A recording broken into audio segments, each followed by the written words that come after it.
va regarder un reportage sur les murs végétaux. Ça pousse un peu partout dans Paris, il y en a au musée du Quai Branly, mais il y en a également dans toute la France, à Avignon, un peu partout. Et maintenant, on peut avoir un mur végétal chez soi. Infos pratiques, conseils, vous saurez tout dans ce reportage. Concept très tendance en ce 21e siècle, le mur végétal pousse un peu partout. Centres commerciaux, musées, hôtels, tout le monde s'arrache le mur végétal. Et il peut également s'installer chez vous.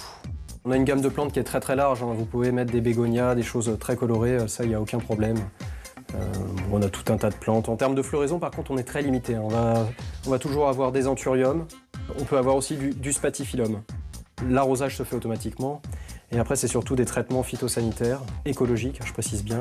On peut utiliser du purin d'ortie ou ce genre de traitement pour éliminer tout ce qui est pucerons et cochenilles.